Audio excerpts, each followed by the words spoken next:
दोस्तों आज हम देखेंगे ह्यूमन एम्ब्रियोनिक डेवलपमेंट किस तरह से होता है। फीमेल बॉडी पार्ट्स, इनको तो आप पहचानते ही हैं, वजाइना, यूट्रस और फैलोपियन ट्यूब्स, और दो ओवेरीज जो कि फैलोपियन ट्यूब के प्रॉक्सिमल एंड के साथ फिम्ब्रियाई के थ्रू कनेक्टेड होती हैं। और ओवेरी के अंदर एग्स होते हैं जिनका मंथली ओव्यूलेशन होता है, और इन एग्स को जनरली अल्टरनेट ओवरी से जब ओव्यूलेशन होता है तो फिम्ब्रियाई कैच कर लेते हैं, एग्स सीलोम में रिलीज़ होते हैं, और फिर फिम्ब्रियाई इन एग को पकड़ के, जनरली एक एग एक बार में रिलीज़ होता है। ये देखिए ओव्यूलेशन की प्रोसेस आपको यहाँ दिख रही है, कॉर्पस हेमरेजिकम फॉर्म होगा इसके बाद। तो ये जो एग रिलीज़ होता है, ये एग जब फैलोपियन ट्यूब में पहुंचता है तो इस पर आउटर लेयर होती है कोरोना रेडिएटा, और उसके अंदर जोना पेलुसिडा, और इसके अंदर फीमेल गैमीट यानी ओवम रखा हुआ होता है, जिसके न्यूक्लियस में होते हैं सारे क्रोमोसोम्स और उनमें पाया जाने वाला जेनेटिक मटेरियल यानी कि डीएनए। आगे बढ़ने से पहले एक इम्पॉर्टेंट अनाउंसमेंट करनी है दोस्तों। नीट यूजी 2023 की डेट्स आ चुकी हैं और अनअकैडमी आपके लिए लाया है एक शानदार ऑफर। 4 मंथ्स के सब्सक्रिप्शन पर 1 मंथ का सब्सक्रिप्शन बिल्कुल फ्री है, लेकिन दिसंबर 22 तक ही ये ऑफ़र वैलिड है। और आपको तो पता ही है कि एजी सर कोड जब आप लगाएंगे तो आपको इस पे एडिशनल 10% डिस्काउंट भी मिलेगा, और आप क्रेडिट सप्लाई करके 500 रुपीज़ का और डिस्काउंट ले सकते हैं। कोई भी क्वेरी हो तो टेलीग्राम पे मुझसे कहाँ बात करनी है ये आपको पता ही है। तो चलिए दोस्तों आगे बढ़ते हैं। तो स्पर्मेटोजोआ का स्ट्रक्चर आप लोगों ने पढ़ा हुआ है। हेड, मिडिल पीस और टेल, इसके 3 पार्ट्स होते हैं और इनके फंक्शंस भी आपको पता है। और फीमेल जेनिटल ट्रैक्ट में रिलीज़ होने के बाद फर्टिलाइजेशन के लिए एम्पुला तक पहुंचता है। थाउजेंड्स ऑफ स्पर्म्स एक साथ पहुंच के फ्यूज़ होते हैं, पर उनमें से एक ही एग के अंदर इंटर कर पाता है, जहां पर फीमेल जेनेटिक मटेरियल के साथ स्पर्म का मेल जेनेटिक मटेरियल फ्यूज़ होगा।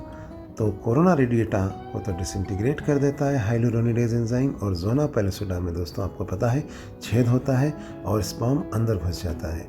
एक स्पर्म के अंदर घुसते ही फर्टिलाइजेशन मेम्ब्रेन का फॉर्मेशन होता है बाय कॉर्टिकल रिएक्शन, ताकि एक से ज़्यादा स्पर्म अंदर ना एंटर कर पाए। और वंस फर्टिलाइजेशन की प्रोसेस स्टार्ट हो जाती है और स्पर्म अंदर एंटर कर जाता है, तो मियोसिस 2 के मेटाफेज में अटका हुआ फीमेल गैमीट अपना सेकेंड मैचुरेशन डिवीज़न पूरा करता है, सेकेंड पोलर बॉडी रिलीज़ हो जाती है, और अब फीमेल प्रोन्यूक्लियस बन के तैयार हो जाता है। इधर स्पर्म जो अपना टेल और मिडिल पीस लूज़ कर चुका है, उसका हेड मेल प्रोन्यूक्लियस बन के फीमेल प्रोन्यूक्लियस के करीब आता है, और दोनों का फ्यूज़न होता है यानी कैरियोगैमी, और उसके बाद क्रोमोसोम्स का एक्सचेंज यानी कि एम्फीमिक्सिस। और इस पूरी प्रोसेस के होने के बाद अब 23 पेयर्स ऑफ क्रोमोसोम्स हमारे पास मौजूद हैं, और ये बनाएंगे मिलके नया जाइगोट और उसका जेनेटिक मटेरियल, जिसमें मदर और फादर दोनों का कंट्रीब्यूशन होता है। एक बार जाइगोट बन गया तो अब इसमें क्लीवेजेस स्टार्ट होंगे, जिससे कि 2 सेल स्टेज, 4 सेल स्टेज करते करते 16 सेल स्टेज आ जाएगी, जिसको हम कहते हैं मोरुला।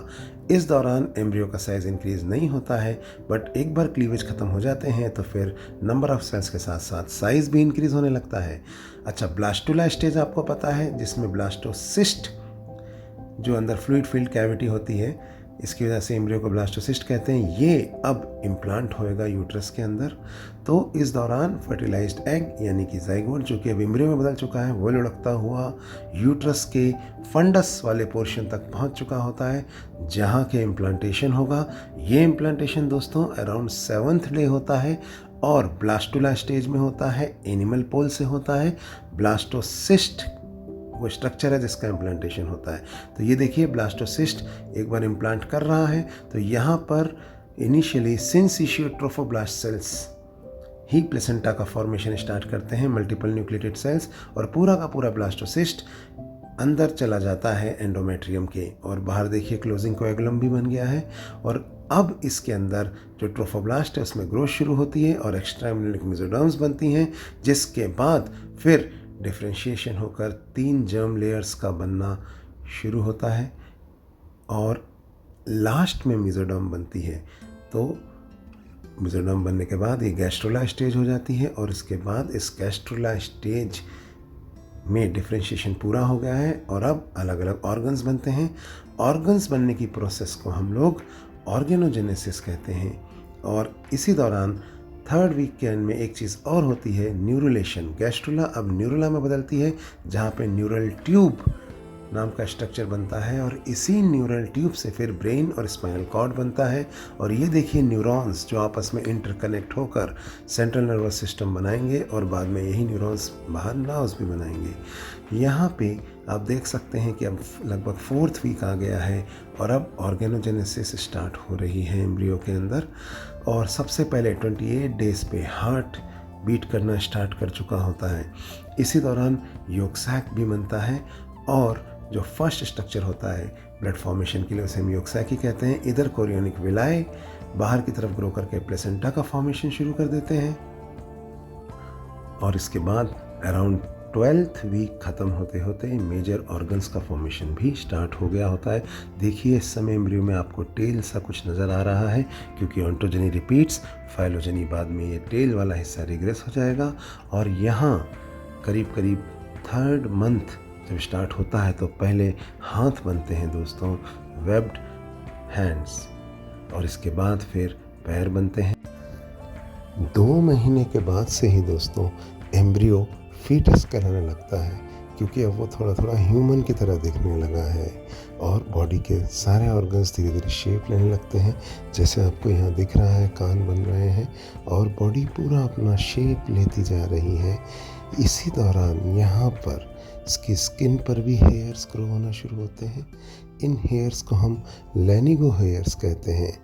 18th वीक के बाद बच्चा माँ के अंदर मूवमेंट करने लगता है और ये देखिए सकिंग रिफ्लेक्स भी डेवलप हो जाती है और इसके बाद बाकी का डेवलपमेंट होता रहता है और फीटस में ग्रोथ होती रहती है।